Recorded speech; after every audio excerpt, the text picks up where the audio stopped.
A hole in the ground kept your great-grandmother's milk from spoiling. No plug, no motor, no monthly bill. And somewhere in a backyard right now, someone is trying to prove it still works. You've probably seen the videos. A person digs a pit, drops in a plastic container, covers it with dirt, and claims they just built a working fridge for around $40. No electricity, no compressor, just soil. It sounds like the kind of trick that should be impossible in a world where refrigeration means a 100-pound appliance humming in your kitchen 24 hours a day. But the strange part is, the physics behind it is real. The question is whether the claim built on top of that physics is real too. Start with something most people never think about. The ground beneath your feet does not heat up and cool down the way the air does. On a scorching afternoon, the air outside might swing from cool morning temperatures to blistering heat by 2 in the afternoon. Soil does not behave that way. It absorbs heat slowly, releases it slowly, and because of that, a few feet underground the temperature barely moves at all, even while the surface world goes through wild extremes above it. The US Department of Energy has measured this. Shallow ground temperatures across the country typically land somewhere between 40 and 70 degrees Fahrenheit, depending on where you live and how deep you go. Go deeper, down toward 30 feet, and in much of the United States, the ground settles into a narrow band, somewhere around 50 to 59 degrees, all year long. Not just in summer, not just in winter, all year. That single fact is the entire secret behind the underground fridge trend. It is not magic. It is not some forgotten form of geothermal energy being harvested to chill your groceries. It is simple thermal mass. Dirt is heavy, dense, and slow to change temperature, so anything buried inside it tends to drift toward whatever temperature the surrounding earth happens to be. People built entire rooms around this principle long before electricity reached rural homes. They were called root cellars, and for generations they were one of the most important structures on a farm. A root cellar was not a refrigerator. It was something closer to a translator between the temperature of the earth and the food sitting inside it. Potatoes, carrots, beets, turnips, cabbage, apples, winter squash, onions, and garlic, all of it went down into rooms that used nothing but soil, shade, and airflow to slow down decay.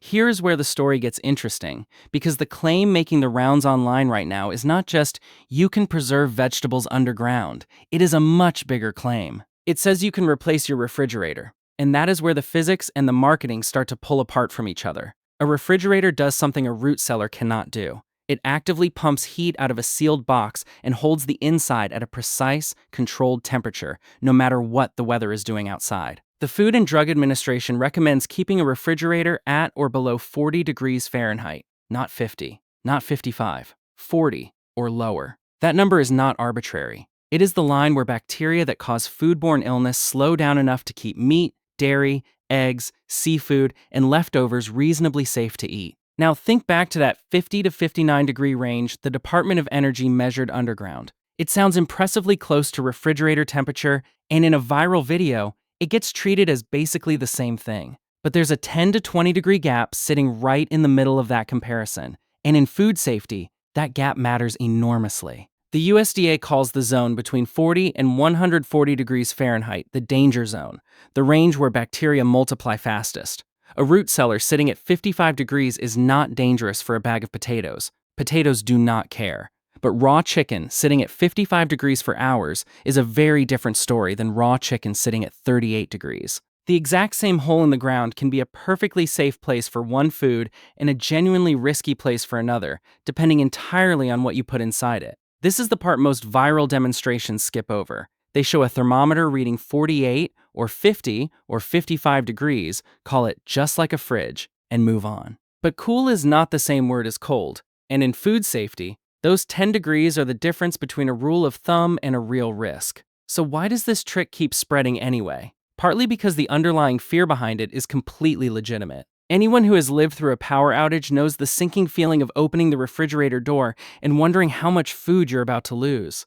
The FDA says an unopened refrigerator generally keeps food at a safe temperature for only about 4 hours once the power goes out. 4 hours. That is not a lot of time. And it is the kind of fact that makes people start searching for a backup plan that does not depend on the electrical grid at all. That search leads people straight back to something their grandparents already knew. Before rural electrification reached deep into the American countryside, keeping food from spoiling was not something you plugged in. It was something you built into the house itself, or dug into the yard beside it. As refrigerators became affordable and the power grid reached almost everywhere, those rooms mostly disappeared. Not because the physics stopped working, but because nobody needed them anymore. The knowledge of how to actually use one well faded along with the rooms themselves. And that gap in knowledge is exactly where the oversimplified viral version creeps in. Because building a hole that stays cool is genuinely simple. Building one that works safely, consistently, and for the right kinds of food is a little more complicated than the $40 version usually lets on. Think about how much practical knowledge disappears in a single generation once a technology takes over. Someone's grandparents likely knew, almost without thinking about it, which vegetables needed to sit near the door of the cellar where it was cooler and drier, and which ones needed the damp corner in the back. They knew how long a squash could sit before it started to soften, and roughly when the cabbage needed to be checked for spots. None of that was written down in a manual. It was passed along by doing it every autumn, year after year. Once refrigerators and year-round supermarkets made that kind of planning unnecessary, there was no reason to keep teaching it. The rooms were filled in, the knowledge stopped getting passed down, and a genuinely useful skill quietly disappeared from most American households within a couple of generations. Consider ventilation. A functioning root cellar is not a sealed box buried in dirt. It needs air moving through it, cool air coming in, warm and moist air going out, because stored produce is still alive in a sense. Vegetables continue to breathe after they are harvested.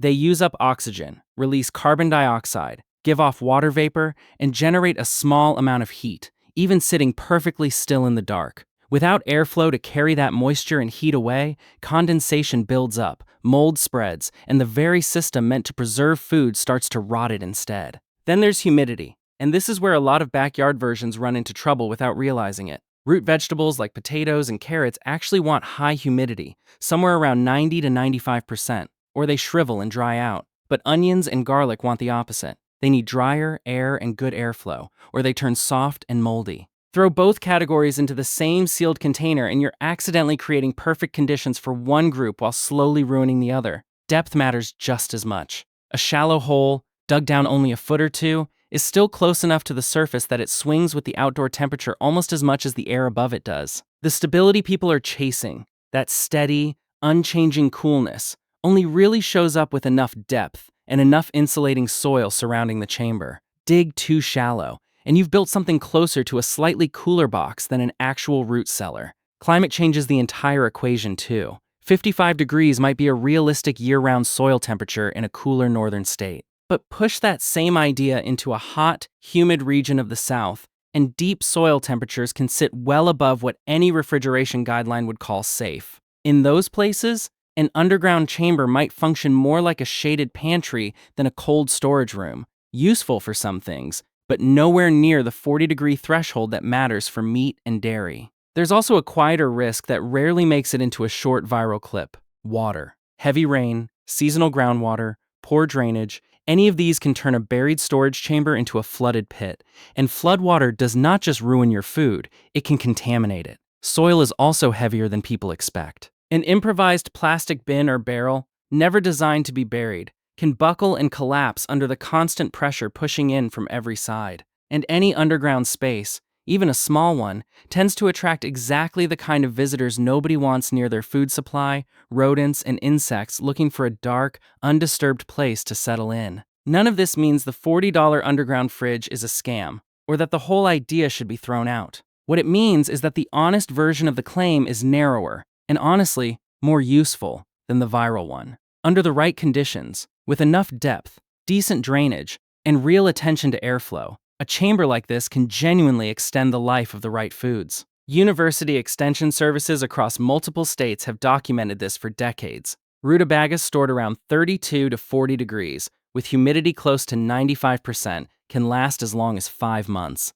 Cabbage can hold for months under similar cold, moist conditions. That is not a minor trick. That is a legitimate, low-energy method for stretching a harvest through an entire winter. But that same chamber, sitting at 55 degrees, is not where you want to leave a carton of eggs, a package of ground beef, or last night's leftovers for very long. Different foods were never meant to follow the same rule. A potato and a piece of raw chicken do not share a safe storage temperature, no matter how convincing the same hole in the ground looks for both of them. And this is really the quiet contradiction sitting underneath the whole trend. The same viral clip that promises to make you self-sufficient, free from the power company, immune to the next blackout, often skips the one detail that actually determines whether the idea keeps you safe or puts you at risk. The pitch is confidence. The reality underneath it depends on your climate, your depth, your ventilation, and above all, on exactly what you're planning to store inside it. There is also the question of that $40 price tag itself,